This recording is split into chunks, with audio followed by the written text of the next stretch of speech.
Back to Prosperity Pep Talks. I'm so excited to be here with you. This is my daily-ish series and transmissions on sacred leadership and how to make your work a sanctuary for your soul's calling each day. I do a short lesson on how to activate your work in the world to be a force of magic and bring your soul's medicine out and create more liberation for us all. I created my business as my devotional offering. I come from a lineage of spiritual leaders and female entrepreneurs, and I'm a priestess of sacred business. Let's begin. Today, I am actually sitting a bit closer to the camera. You may notice if you've seen my other pep talks, because I'm going to be doing a little mini presentation.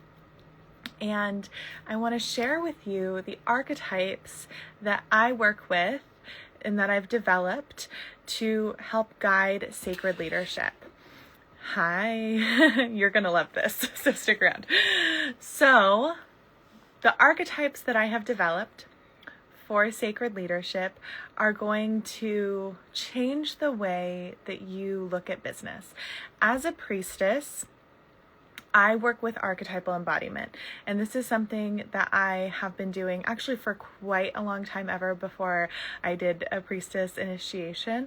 In college, I studied archetypes through mythology, folklore, archetypal psychology, and have always found there to be such medicine in archetypal work.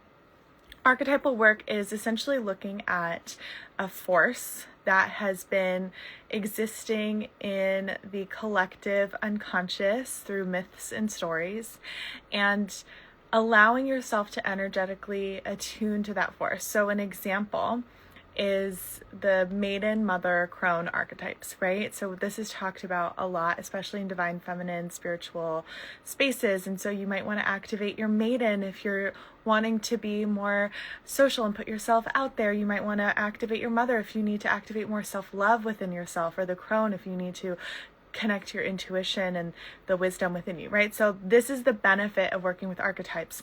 I have identified a series of archetypes specific to sacred leadership and running a business, and that is what I'm going to share with you today. This is a huge part of what we do in the Hearth, my temple for sacred leadership. And because we're approaching business through archetypal embodiment in this way, when things feel sticky, like you're stuck or there's resistance or you're overwhelmed or unclear, it's not just about what is the next strategy, but looking at the pattern underneath it energetically. And archetypes give language to what's happening internally. And in this practice, we are able to bring our soul's medicine into professional form through ceremony, which I honestly am not seeing this happen anywhere else. I'm really excited. So let me share these archetypes with you. I actually have imagery, and this imagery will help us guide through each of the 7 archetypes. I call these archetypes the Council of the Sacred Craft. The reason why I use craft is because rather than healing arts, which is a great term as well, I really love craft. It creates this level of refinement, repetition. Craft has this coziness to it. I am a crafter too, I sew, and it can be artistic, and it also can be mundane, which business and sacred leadership is both of those things. It's not always the you're sitting in the session and having these big transformational moments. It's also the mundane, the keeping of the temple in the everyday life. So that is why I love sacred craft. So this is the Council of the Sacred Craft. The first archetype we have here is the initiate. And the initiate is the part of you that is always learning, always developing. Here's the initiate. With each of these archetypes, there are different symbols. So a symbol associated with the initiate is the owl, and also the swan you can see. And the initiate is your devotion to just becoming better at what you do, to receiving mentorship, to deepening your relationship, to your work, expanding your modalities. So that's our first archetype here. And if you are not in relationship to the initiate, then perhaps you're going to be feeling like you don't know enough or that you are hitting blocks and you're just feeling bored with what you're doing, right? So the next, where are we? The next archetype that we're going to look at is the creatrix. The creatrix is the archetype that you want to embody when you're actually creating something to bring your soul's work out into the world. So she's associated with this volcanic energy and this spiral of creation. This is if you're feeling like you just don't know what to bring out into your business, like you want to create something and you're just not putting pen to paper and really making it happen. The creatrix helps you activate your inner artistry and imagination so that you're able to bring your soul's medicine out into the world for people to receive it. So that's the creatrix. The next archetype is the weaver, and a lot of people get stuck and don't have the relationship to the weaver that I think they could have. So here's the weaver. Oh, I just zoomed in on myself. I'm going to put myself right over her. So she's holding that spider web. The weaver builds the container, and she is the one who helps set up the systems, right? This is if you're building an online spiritual coaching business, this is the part that sets up the landing page, sets up the sales and the booking system, and makes sure all the automations are set. If you have a brick and mortar, she's the one who actually ensures the space is all ready to go. The weaver builds the container and ensures that there is a foundation and walls holding everything together so that things can be delivered. So that is the weaver. The next archetype I'm excited to share with you is the star. And the star, I was able to switch this out. I'm still learning how to use this exact function. Cool. All right, so the star is the part of you that allows your work to be seen. So this is what you want to activate in your marketing, in your sales, in your offering, so that people can hear about what you know a lot about, right? So that's the initiate, what you've created, the creatrix, how they can receive it, what you've created with the weaver. The star makes it visible. So even right now, me doing this video, doing these prosperity pep talks, I'm in star energy. Let's move forward. The next archetype is the sacred healer. So this is where you really bring your work out into the world. And this is where you facilitate the transformation. So once you have refined your modality in your craft, you've created your offering, you have the structure to hold it, you've let it be seen so people can find it, this is where you're actually delivering and offering people. So once people are in your course or in your sessions, you are in sacred healer. The next archetype that I want to share with you, we have two more. I know this is a lot. The prosperous. And a lot of people struggle with the embodiment of this archetype. This is where you heal money wounds. This is where you receive sacred reciprocity, where you know how to price your offerings accordingly, ethically, but with enough so that you're able to make your livelihood from your soul's work.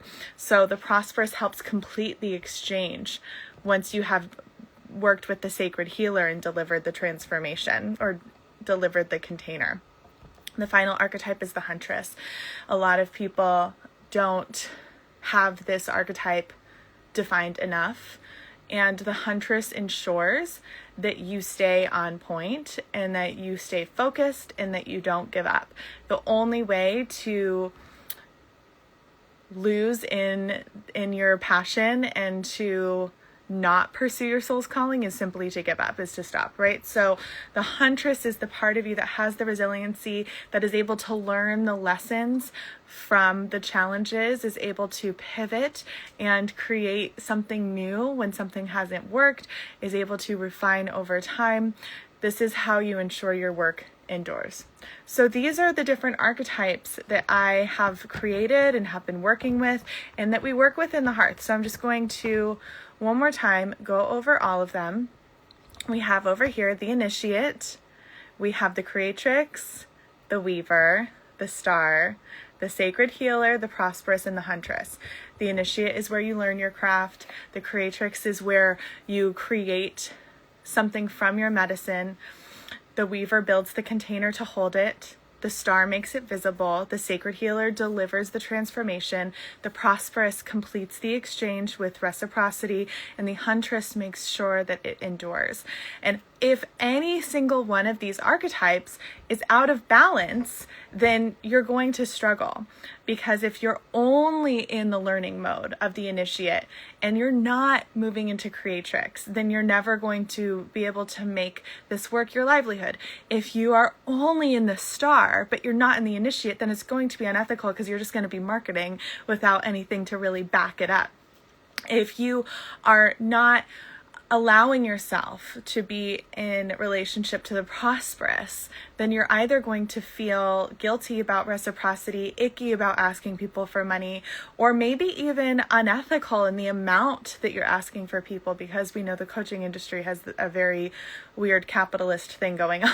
And if you don't have the huntress, right, you're going to give up too soon. You're not going to learn what you need to learn from the apparent setbacks or blocks. So all of these archetypes work together to give you something that you can utilize to bring your soul's medicine out into the world. And we need each one of them to be alive within us.